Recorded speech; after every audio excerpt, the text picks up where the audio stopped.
Hi folks, it's Mr. M here with another video. This time we're looking at trigonometry in 3D. So, it sounds scary at first, three-dimensional trigonometry, but the good news is that it's just regular trig and regular triangles. The only difference is that now the question, like you could see here, for example, um, happens in 3D space. So you really just have to train yourself and your brain to organize this information properly, right? And really, that's it. So in this lesson, I'm going to show you how, to approach any 3D question. We'll also look at some mistakes, and we'll look at some strategies, like some simple strategies, or simple strategy to solve and make these problems manageable. Okay, so honestly, like, just trust me. If you can do SOHCAHTOA, sine law, and cosine law, you can do this lesson. Okay. All right. So let's get started. The big idea that I want you to get from this lesson is, and I'll write this right here, is separate the problem into triangles. That's really the key takeaway that I want you to, take away from this. And that's really the entire lesson. Most people get overwhelmed at this because they look at a giant, 3D picture like this, or like this, or like this, and then they think, what's even happening? Like, I have no idea. But instead, you'll see this in the second page here. We break the picture up, and this is a really good strategy. We break the picture up into a horizontal view, like here. So this is like a bird's eye view, and like imagine looking at it from like the top, and then a side view. Imagine you're looking at it from the side, a vertical view, if you will. Okay, this is what it says here. So for 3D problems, it might be easier to separate the picture, the information into the horizontal aerial view and the vertical planes. Okay, so that sentence right there basically sums up the entire lesson as well. Let me just highlight that here for you. Okay, nice. Good. All right, so let's start with example 1 right here. Let's just dive right in. So it says here, from 2 points that are 100 meters apart, so that's this right here. I'm just going to label this like point A. This could be point B, right? 2 points right there. You can call this point C, and you could call this point D. Why not? Okay, it's good to label things. From 2 points that are 100 meters apart, the angles of elevation to the top of a tower are 30 degrees. That's right here, 30 degrees angle of elevation, and 50 degrees. So that's from the second point. As you get closer, right, your angle of elevation gets even higher, as you can see there. And the further you get away, the smaller that your angle of elevation is. That's just, a general observance that we could see from Trig here. And they want us to determine the height of the tower to the nearest meter. Okay, so let's figure, it's asking us, what is this height right here? H. Okay, so first step, draw the triangle. Okay, so step 1, draw the triangle.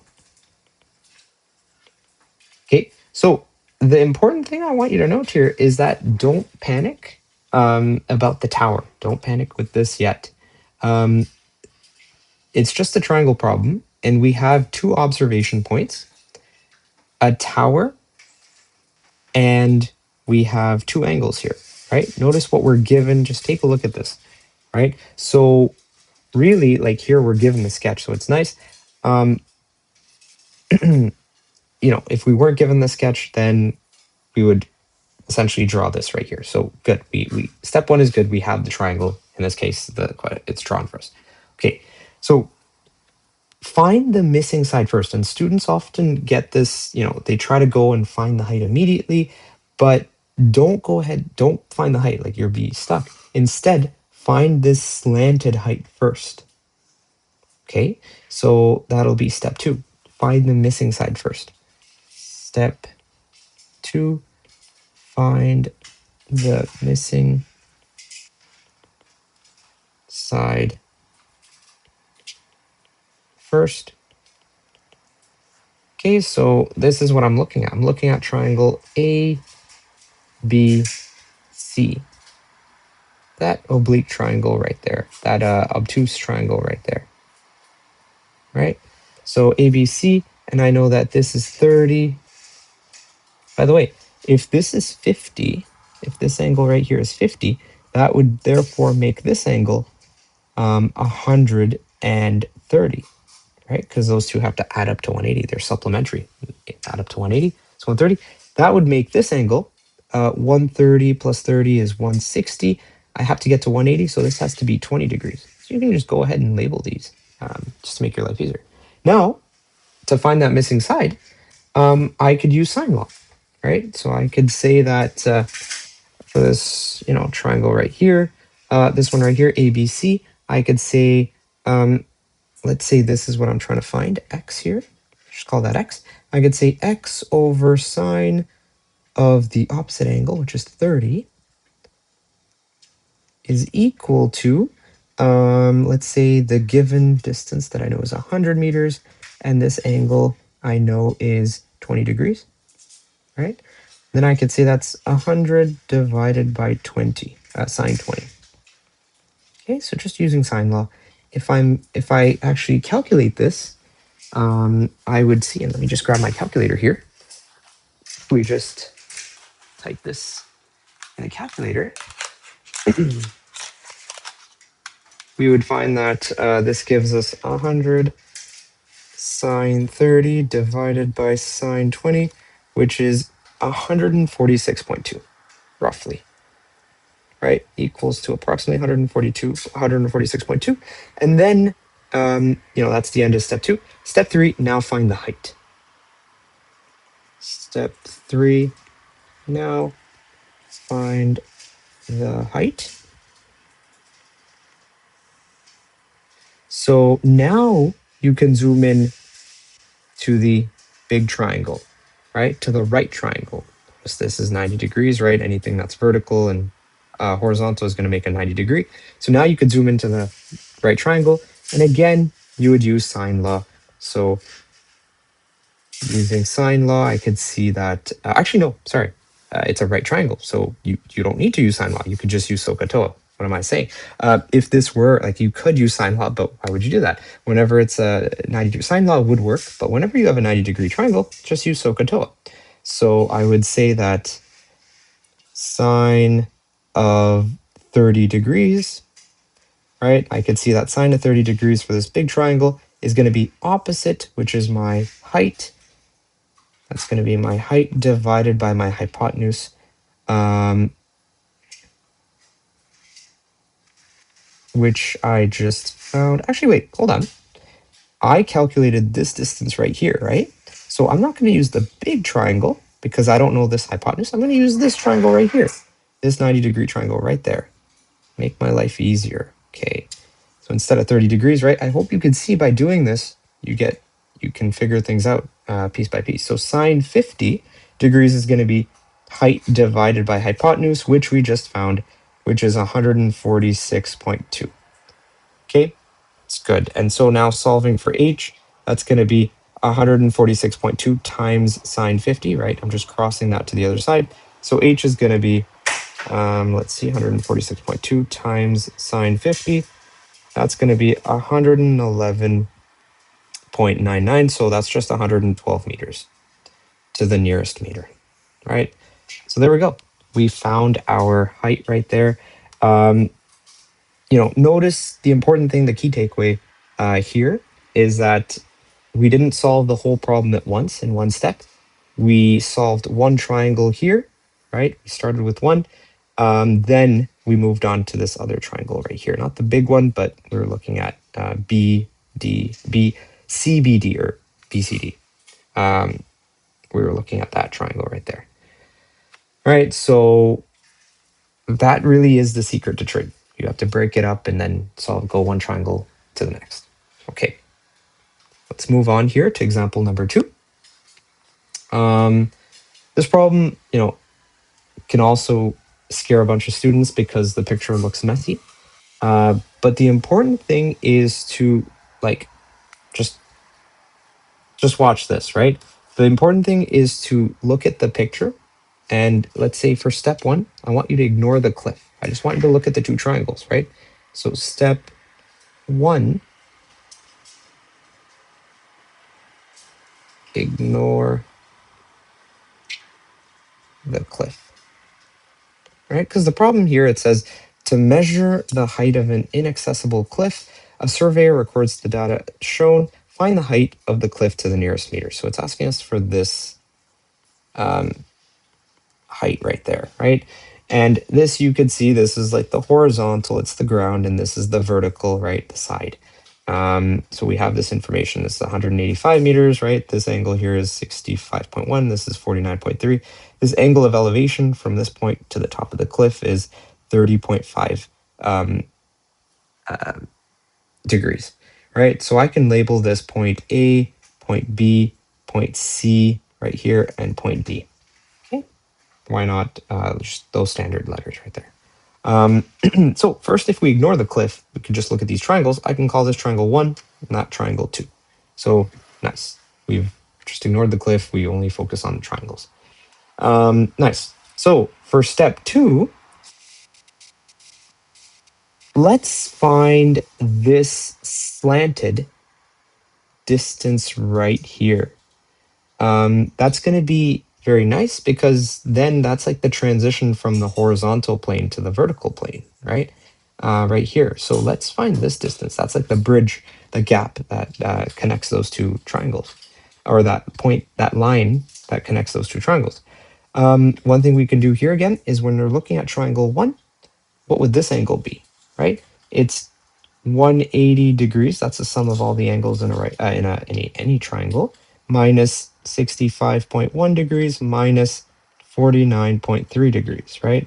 All the angles in a triangle right there. And so this would be 180 minus 65.1 minus 49.3. So that's going to be 65.6 degrees. Okay, so that's going to be helpful. Now for step 2, like I mentioned, I'm going to find the slanted distance. Find the slanted distance. Okay, so we'll just call that CA. And I'm going to use sine law.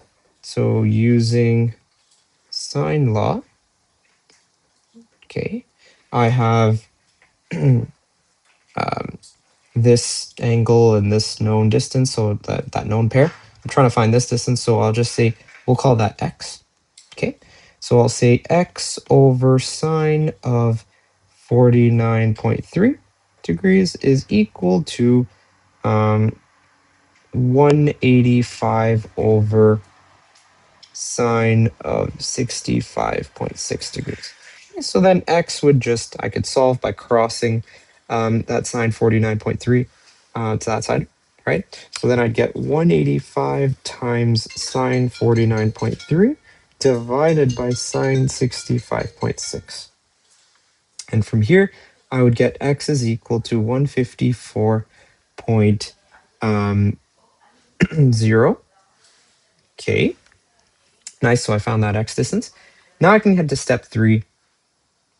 Step 3, which now that I have this distance right here, x, I can use SOHCAHTOA, because this is 90 degrees, to find that height. So I could find the height. Okay, so that's going to be, in this case, I have, the adjacent with respect to this angle, right? I have the adjacent and I'm trying to find the opposite, so that's tangent, right? So I would say tan of 30.5 degrees is equal to opposite, which is h, divided by adjacent, which is x, which I just found, 154.0. Okay, so solving here for h, crossing the 154 to the other side, multiplying that side, I'd get 154 times tan of 30.5, and that would give me 90 it says to the nearest meter. So that would give me approximately 91 meters tall. Okay, so that is the height of that cliff to the nearest meter. All right, nice. Okay, so a common problem that students face in this question is like which trig ratio to use here, right? When it gets to the SOHCAHTOA part. It's a good question. You just have to remember to also always ask yourself, right? So we have SOHCAHTOA. Sine is opposite and hypotenuse. Cosine is adjacent and hypotenuse. Tangent is opposite and adjacent. So you got to ask yourself, what sides do I know? We know this side, right? We found that right here. With respect to that 30.5, that's an adjacent. And then, what am I trying to find? H. So that really answers the question right there. Tells you the trig ratio. I need to use opposite and adjacent. So that's hence tan, right? I don't know this side. I could find it, but I don't know it. So why would I? I don't need to bother with that, right? So sine and cosine won't help here. So tan is the way to go. Okay, nice. Moving on right here to example 3. So I have here, it says from the top of a 50-meter high bridge, two boats are at anchor. One is south 50 degrees west and has an angle of depression of 38 degrees. The other is south 60 degrees east and has a 35-degree angle of depression. How far apart are the boats? Okay, so this is a real like 3D trig problem, right? And I could see how students like how it's easy to get lost here. But again, the important idea here is that we have two triangles happening. There's like a vertical triangle with like you could think of the bridge and then the boats down at the bottom. So that's like the vertical plane. And then we got like horizontal triangles, which is like the location. So if you're looking at it from like a helicopter above, you could see maybe the towers at the center there. And then the boats would be like, one boat would be here, one boat would be there. So that's like the horizontal plane. And that's the key idea that you want to start this problem with, right? So one thing we could do is step one, like draw draw the sketches, right? So step one, draw the sketches. And one way your brain could work is if you're dealing with, like we said, in the horizontal plane, right? This would be north, this would be east, northeast, south, and west, right? Those are the cardinal directions right there. And let's say right here, so in the horizontal plane, the height does not matter, right? Everything's like looking from top down. Two boats are seen at anchor. One is south 50 degrees west. Okay, so that's important. Start at south, and then I go 50 degrees towards west. So I'm gonna, like my first boat, if you will, or one of the boats, will be like in that direction. So it'll be 50 degrees towards there. That's that angle. Okay. And has an angle of depression. The angle of depression is not going to show up in the horizontal plane. The other is south 60 degrees east. So this is the second boat. It's going to be starting at south and facing 60 degrees towards east. So like that. So that's the second boat. So this is going to be 60 degrees east. Okay, so that's, we can say boat 1 and 2. The important thing I want you to realize is that this angle right here, this contained angle, that is the sum of 50 plus 60. So that's 110 degrees, right? We just deduced that from here. We could see that. Now, that's in the horizontal plane. Let's look at it now from the vertical point of view. From the vertical point of view, we have a bridge that is 50 meters high, right? So I could put that with a dotted line right here. That's like, imagine that's like a 50-meter high. This is the ground, right? From that bridge's point of view, there is a boat. There could be a boat like, and again, we're not looking at the horizontal plane. This is vertical. So there's like a boat here and there could be a boat here. Okay. And the important thing is that from right here, it says one has an angle of depression of 38 degrees. So that means from that bridge right here down to like below, that angle of depression is going to be 38 degrees. That's about one. And because this line right here, horizontal, and this is horizontal, we have like an angle property here, right? and we have horizontal lines and lines that intersect them, cross them, these angles will be the same. So that's just from grade 9. So this is going to be 38 degrees as well. And we have the other boat that's tethered here, and that is going to have an angle of depression according to the problem of 35 degrees, just like right there. And so this is going to be 35 degrees. Okay, cool. So that's what's happening from for the boats from both point of view, right? Now, if you combine these two, like imagine I literally took this and moved it here, like put it on top there, right? Now you could see, oh, there you go. It's actually fitting pretty well. I mean, close enough. You could see, you could combine these two pictures now, the vertical and the horizontal plane. So to get a picture like this, or combine the triangles right away. So this right here is like the bridge. That's the peak of the bridge. And you have that 38 degrees right here, 38 degrees. That's that 38 degrees right there. You have this 35 degree right here, depression, and then this 35 degrees right there coincides. And then we know the height of the bridge, by the way, is 50 meters. That's this height right here, from here to here. That's going to be 50 meters right here, from here to here.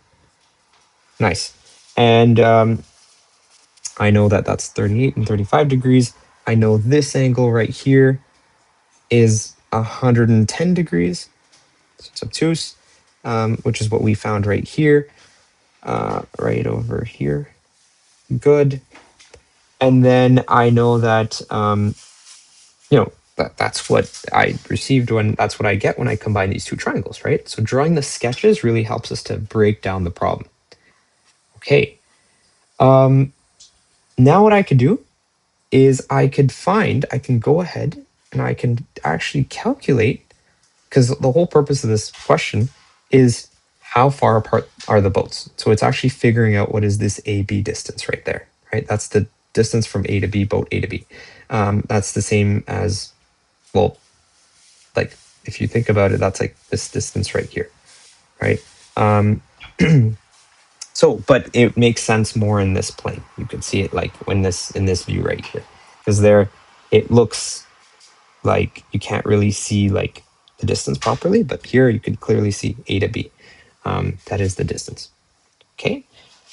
So the way that we approach this is now we want to find the horizontal distances, right? So I'll say step 2.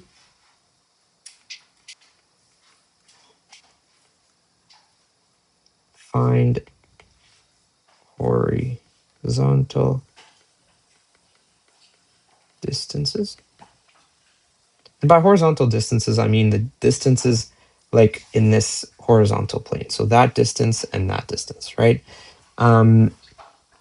Because we know the bridge height is 50 and we know the angles of depression, 38 and 35, I could use the fact that I know this opposite with respect to that angle. I could use tangent and figure out those distances right here and here. So let me give them labels. Let's call this X and let's call this Y. Okay. So I could say the horizontal distances, I could say tan. So I'll say for boat A, I'm going to say tangent, tan 38 degrees is equal to 50 opposite over adjacent, which is X. So then X is going to be, I believe it's 50. Well, yeah, 50 divided by tan of 38. Yeah, it's going to be 64.0 meters. And then let's do the same for boat B. For boat B, that's this boat right here. I'm trying to find this distance from the boat to that center point right there, so to the foot of the bridge, or the foot of that tower, rather. Yeah, I guess it's a bridge, so yeah, the base of that bridge. I'm going to have tan of 35 degrees is equal to 50 over y. So then y would be 50 divided by tan 50 divided by tan of 35. That would be 71.4 degrees. Sorry, not degrees. This is going to be 71.4 meters because it's a physical distance right here. And that's pretty good. Okay. Now that we have the, we've figured out the horizontal distances right here, I can make use of the horizontal view. And, if we flatten the problem into a bird's eye view right here, like we could see here, now we get a triangle with side 64, side 71.4, and contained included angle 110 degrees. So it just becomes a cosine law problem now because we're just trying to figure out this distance here. So I'll just say figure out step 3. Step 3, I'll say again, use the horizontal view. Use horizontal view to find distance distant in CE AB. Okay. So this is, exactly. So it just becomes a cosine law problem. So I could say AB, let me do this in blue. I could say AB squared is equal to this side squared. So I know that that's 64.0 squared plus the other side squared, y squared. So that's 71.4 squared. Minus 2a could be, 64.0. B could be 71.4. So that's 2ab cosine that included angle opposite to AB, right? Cosine of 110 degrees. And I just plug this into the calculator and square root it, and I will get AB is equal to approximately, so I'm going to try the 64 squared plus 71.4 squared minus 2 times 64 times 71.4 cos 110. Make sure the calculator is on degree mode, right? That's a must, and I have to take a square root of this, otherwise I get a huge number. I get 111, so 110.99, approximately equal to 111.0, if you will. So then I would say, and it said here to the nearest, I didn't really say, so I just put it to one decimal place, that's okay. So then, I would conclude that, therefore, distance between, that's my short form for between, boats is 111.0 meters. Okay, so that is how we do that. Again, it just turned into cosine law. So here's a big tip, right? 3D trig problems, I hope you could see this now, is that it usually starts with some like trig here, trig first, like SOHCAHTOA, and then we make use of like a cosine law or sine law and stuff like this. This pattern shows up quite a lot. So we'll see this next as well. All right, cool. Let's keep going here. Doing great. Before moving on, it's good to notice that this problem, take a look at this. This example right here is the same problem as above, just worded differently. Here it says Emma is on a 50-meter high bridge and sees two boats anchored below. So that's Emma right there, two boats anchored below, A and B. From her position, boat A has a bearing of 230 degrees. Okay, so what does that mean? So this is where the bird's eye view is very helpful, right? Because that's determining like location. From here, this is a bearing. We have to remember from previous lesson, bearing measures from north and it goes clockwise. Okay, so from north 230 degrees, that would be like over here in that quadrant right there. And that is, from her position, like if a helicopter was looking up, that would be the location of boat A, the direction or where it's positioned. Boat B has a bearing of 120 degrees. So that would be like from this north line, 120 would be in over here, right? It wouldn't cross the 180, it would be less than that. So it would just be for there. So that would be 120 degrees. And then this one would be 230 degrees. I hope you could realize that that excess right there, that extra, would just be 230 minus 120, which would actually be 110 degrees, right? That same contained angle as we got before. So that's that. And really, the rest of the problem is the same, right? So the only difference is this was a bearing. Emma estimates the angles of depression to be 38 degrees for boat A. That's that right there, from E to A, 38, and 35 degrees for boat B. How far apart the boats to the nearest meter. So that's what we solved in the problem before. Okay, nice. Let's move on to this tree question right here. So this is a really nice problem because not only does it teaches two things at once. It teaches algebra and trig together. So it's a pretty neat problem.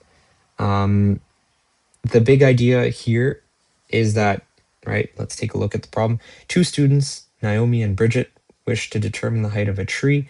Naomi facing north, so Naomi is right here, point A, facing north, so that direction, measures an angle of elevation. Oh, sorry, Naomi's right here. Wait, am I looking at it correctly? Naomi and Bridget wish to measure the height of a tree. Naomi facing north, measure the angle of elevation. Yeah, okay, sorry, I was reading it wrong. So Naomi's right here, measures an angle of elevation of 57 degrees. That's right there. And then Bridget, facing west, facing that way, is measuring an angle of elevation of 68 degrees. The two students, so there's 20 meters apart. How tall is the tree? It's really nice in this problem because we're using like these, cardinal direction. These are like all 90 degrees, right? So we have some inherent like conveniences in this problem because that's 90, and this will also be 90. So everything there, those are all right triangles there. So we want the tree. How tall is the tree? We're trying to figure out what is this height right here. H. Okay. Okay, so step one, we got to create the expressions. So step one,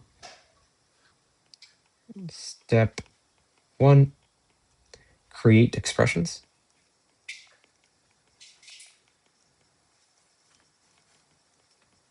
Okay, so I'm gonna look here at for maybe Naomi. So I'll call this like, this is triangle 1 and triangle 2.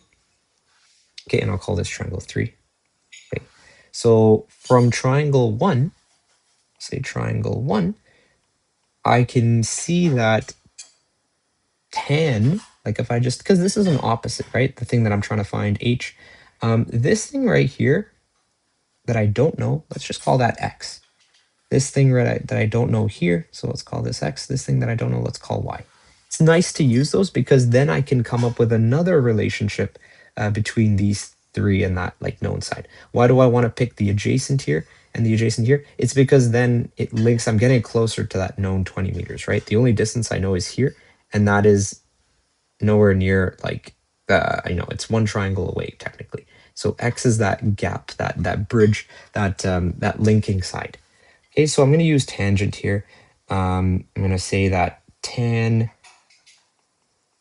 of 57 degrees is equal to h over x. All right, so that's pretty cool. And actually from here, I'm going to just solve for x, meaning I'm going to isolate for x. So if x, I can't really solve for it, but I can figure it out in terms of h. So I'm going to cross these and then divide by tan 57. So I get x is equal to h divided by tan 57 degrees, right? Essentially, I just times by x and then divide by tan 57 to get this. Okay, good. So keep that. That's going to be important. Now, from the other triangle, triangle 2, that's where Bridget is. I can see that I have this special feature right here. Again, I could use SOHCAHTOA, so I could say tan of 68 degrees is equal to height, h, over adjacent, which is y. From here, I could figure out, similar to before, that y is equal to h divided by tan of 68 degrees. Okay, really nice. These are going to be very helpful in a second. Okay, now that we have these x and y values, take a look here. I'm going to look at the third triangle. Okay, step 2, because I'm going to use the third triangle to help me, and I'm going to use the Pythagorean theorem here. So use the Pythagorean theorem. Okay, so that's step 2. Specifically, since the two students are 20 meters apart, I could so I could write this, right? I could say that for this triangle right here, right, this is side x, this is side y, and this is the hypotenuse because it's opposite to the 90 degree. I can say that x squared plus y squared, those are the legs of my right angle triangle, has to equal 20 squared.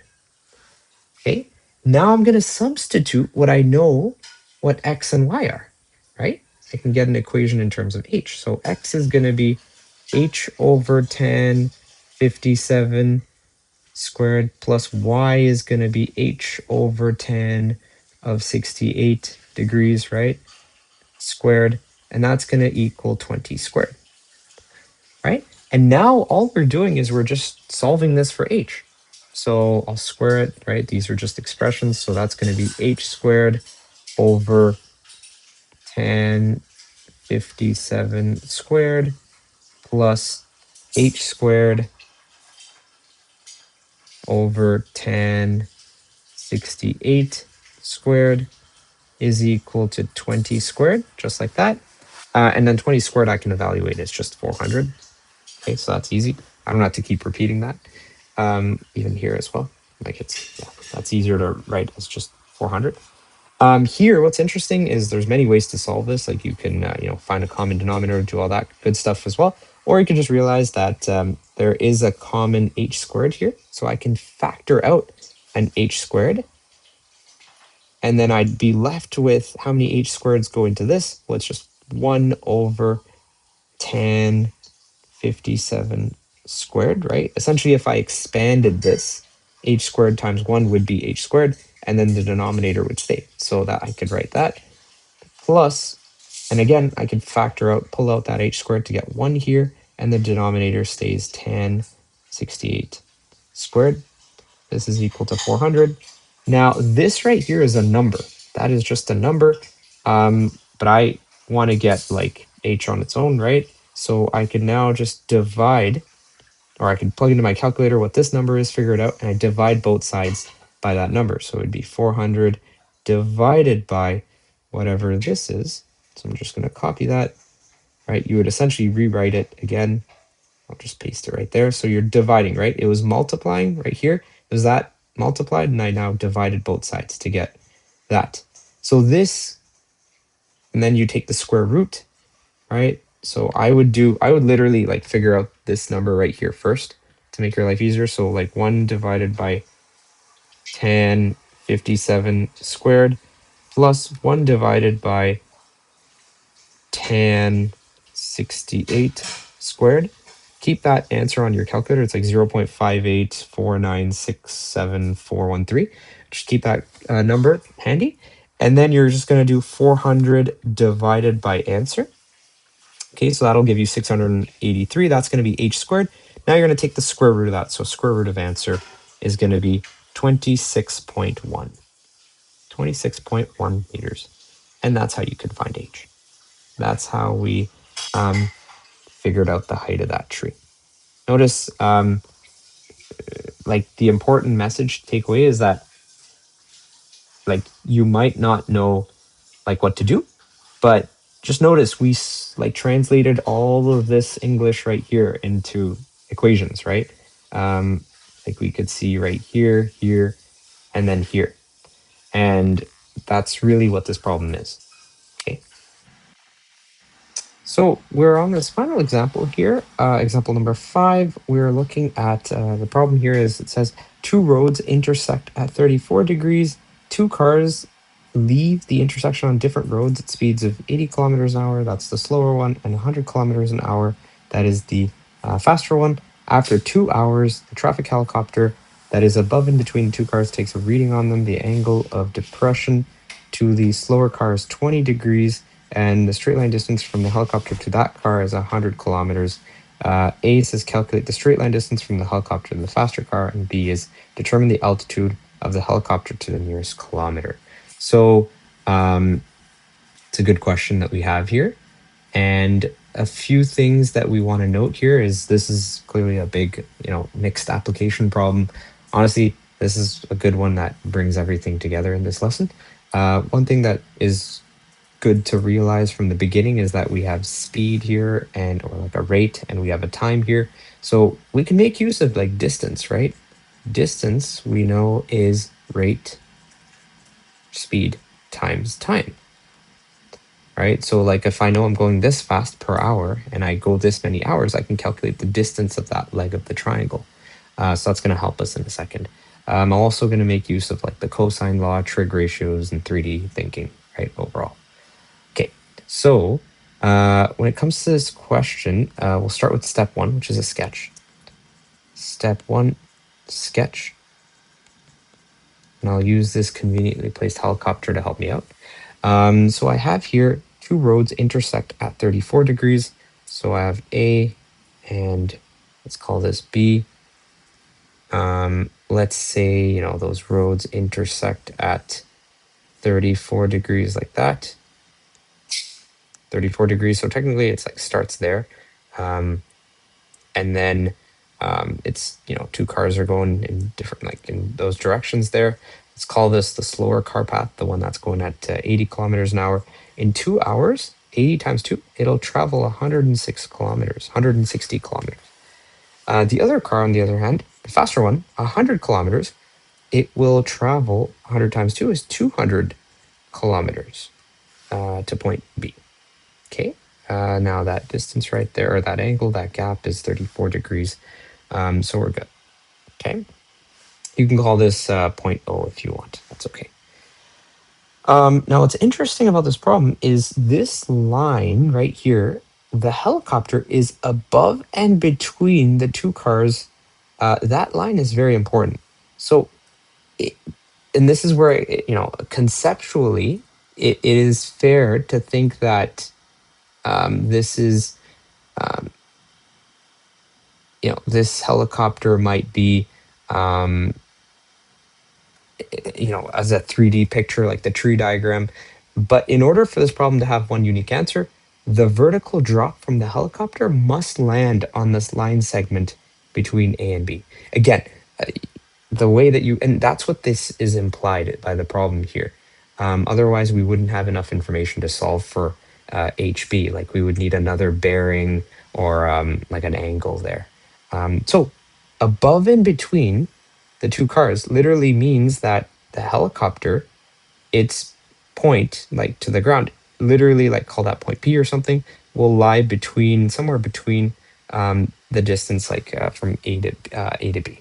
Okay, is above and between. So literally, it like this scenario creates like a vertical triangle. The 20-degree angle of depression here from the helicopter. And that's why this picture looks the way it is. From the helicopter to the slower car, which is point A, is literally a vertical triangle involving the helicopter, the slower car, and the point directly below the helicopter right here. Okay, so we'll call this point H for helicopter. And then this is point A, and that's also 20 degrees due to these 2 angles being parallel, right? Nice. Okay, so yeah, so this works if we assume, and that's what, if we assume the helicopter is directly above a point on the straight line path between the 2 cars.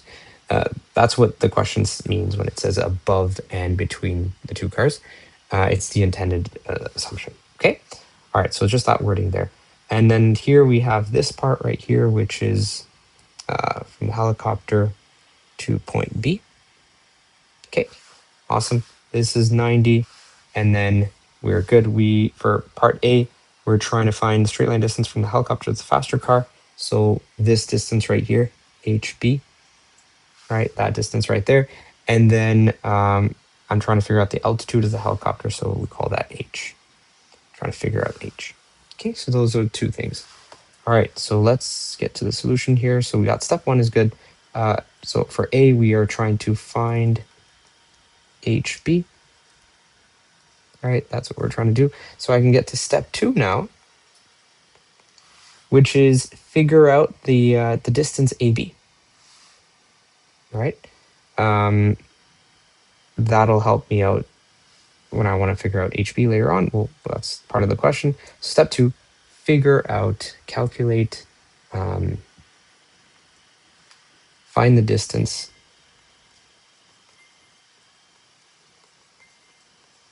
between cars. All right, that's my step two right here. So I'm going to say I have this triangle right here, right? And I have, this is 160, this is 200, and that included angle, contained angle is 34. So I could use the cosine law. That's a clear indicator of cosine law right there. So I could say AB squared, right? That's AB squared is equal to 160 squared plus 200 squared minus 2 times 160 times 200 cos 34 degrees. And then if I, calculate the right side there and then take the square root, I'll get AB is equal to approximately 112 kilometers.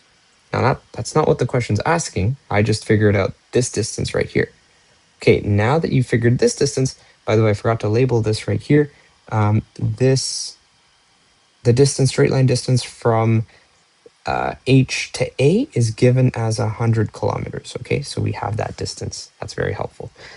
So now that I have this distance right here and this distance, I can use the cosine law again because I have that contained angle to find HB.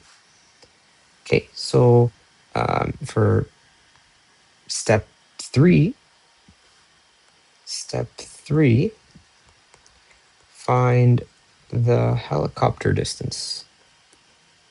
Helicopter distance. Okay, so using cosine law again, I have HB squared. So I'm looking at this triangle right here, that one right there. I have HB squared is equal to 100 squared, plus AB squared, which I just found to be 112 squared, minus 2 times 100 times 112, and then cosine of 20 degrees. Okay, so then I get HB is equal to, and if I, to HB and then take the square root, I'm gonna, HB is equal to approximately 38.7 kilometers. Okay, so that's this distance right there. Check. Okay, so that's how you could figure out the distance of the helicopter.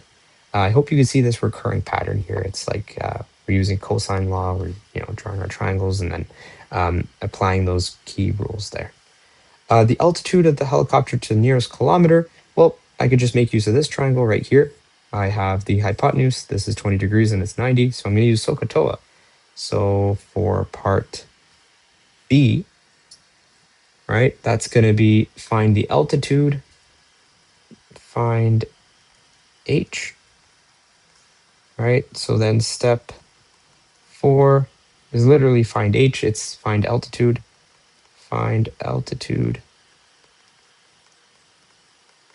We could say that using just sine of 20, right? Sine 20 degrees is equal to opposite is H and hypotenuse is 100. In this case, that's why I'm using sine, because I know the hypotenuse. So H is going to be, I cross that, so it's 100 sine 20, 100 sine 20 degrees, which would give me H is equal to approximately 34.2 kilometers to the nearest tenth of a kilometer. Okay, so there you go. That's the height of the helicopter from the ground. All right, so that brings us to the end of this video. just a quick summary. When you're solving like a strategy for solving 3D trig, step one is always separate or the picture, draw a picture into triangles, like we have done in all the previous questions. Then you want to solve the easier triangles first. Like here, you could solve for this, right? Use the problem to guide you as well. Then you want to use those answers in bigger triangles, like here. So like this and this to figure out this, right? The most important takeaway is that, don't solve the whole 3D picture at once. Don't look at this entire thing at once. That's like the biggest mistake you can make. Isolate one triangle, solve it, move on to the next one, just like levels, right? So if this lesson felt hard at first, that's normal.